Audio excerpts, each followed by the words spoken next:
Well, hello there, and welcome back to Underlab. I've long been asked for an episode about everyone's favourite captain of the guard, Undyne. Well, I've finally got something interesting to talk about. What sort of anime does she watch with Alfie's? That's right, I've spent the past few months collecting data on the pair's anime watching habits, and I'm now ready to reveal.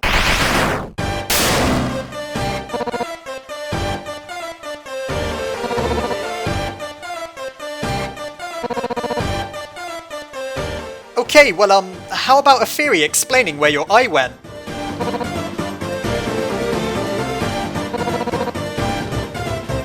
How about how you're the true heroine of Undertale?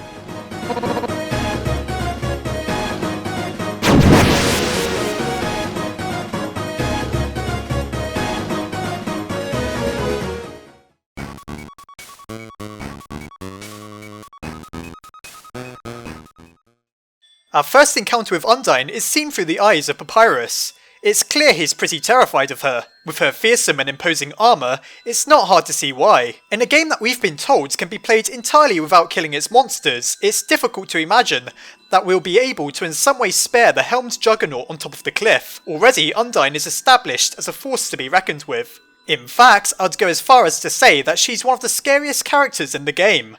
At least at first. From our perspective playing as a human, all we know is that she wants us dead, and that she seems to be hell-bent on killing us herself. Certainly not someone you would expect to make friends with. With how she pursues us through Waterfall, hurling spear after spear at us, it's hard to view her as anything other than an antagonist. Of course, most of us already know that you go on to befriend her if you play the pacifist route. However, this isn't exactly about that. What I'm focusing on is the specific reason as to why Undyne seems so desperate to kill you at first. After all, you're just a small child. What could possibly inspire this extremely tall and powerful warrior to view you as such a threat? Well, no one says it quite as well as the annoying little brat known as Monster Kid. They describe Undyne as someone who's going to go and beat up the baddies. The Monster Kid idolises Undyne, not as the terrible character she appears to be to us, but as a heroine, and as a protector of monsters. She's the best defense they have against humanity, and truthfully the Monster Kid isn't wrong. If in the real world a monster appeared on the surface, what do you think people's reactions would be like? Take Bigfoot for example. If Bigfoot exists, there's many people who want it dead.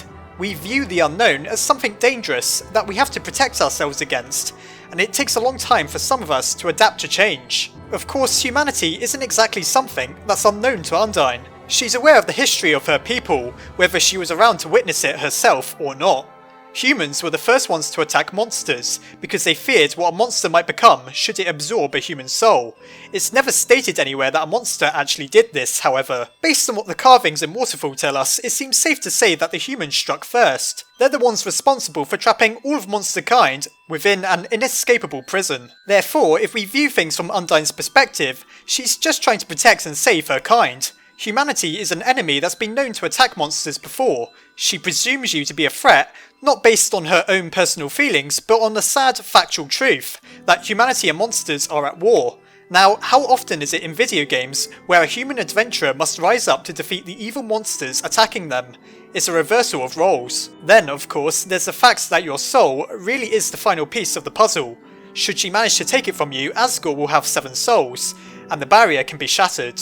For reasons similar to those I argued in my video on King Asgore, you can no doubt understand why that would motivate her to do something so extreme. Now you may be wondering as to why I think Undyne specifically is the heroine of monsters rather than anyone else. Well, let's take a look at each individual character and how they aren't particularly heroic. In terms of archetypes, Toriel is most like the cliché helper, who warns us of our journey ahead and protects us the best she can.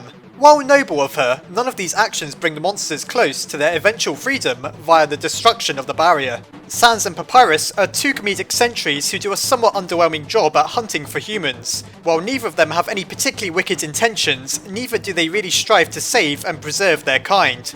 They both just kind of suck at their job, for different reasons. Alfie spends a little too much time watching anime and writing strange fanfiction to be considered a heroine. Attempting to break the barrier through her experiments is a very admirable goal, though the moment it failed, she became fully introverted and unwilling to go any further. Unfortunately, heroines need to rise back up from failure if they are to succeed, something Undyne knows plenty about, as we will soon find out. Asgore, the humble king and tragic hero, made many a sacrifice for his people. However, by this point of the story, he seems quite resigned. Tutorial's criticism that he doesn't venture onto the surface with a single soul is validated. It seems like Asgore has lost the drive and passion to make him someone who can be considered a hero. So, what was the point of me critiquing each monster like that? Well, to me it seems worth noting how were we not the ones Undyne chases, everything about her is done for a heroic purpose. She tries to stop us not for any selfish gain, but to save the people around her. She's relentless and never gives up, even though you manage to avoid her time and time again. Finally, and what I believe demonstrates her character the best, when she believes monster kids could potentially be in danger, she considers saving them to be more important than continuing to hunt you. That shows she isn't just senselessly bloodthirsty. Why then is she so intent on killing us? As I mentioned before, we're just a small child, right?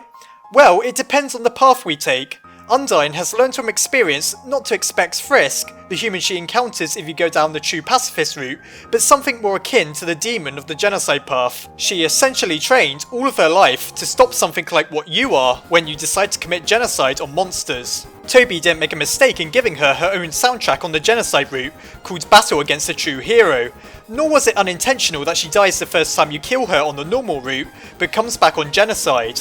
How Undyne got her determination is unknown, but it's clear that it's a force that transcends the mundane. She has so much more determination on the genocide path because she realises she is the last force on Earth that can stop you from ending the world. That's why her other song on genocide is called But the Earth Refused to Die. Well, of course there is someone else who can stop you, but we're not talking about him just now. So I suppose the point I'm really trying to get at is that Undyne is the most consistently heroic character in Undertale. Even the human can be a villain depending on how the player plays them.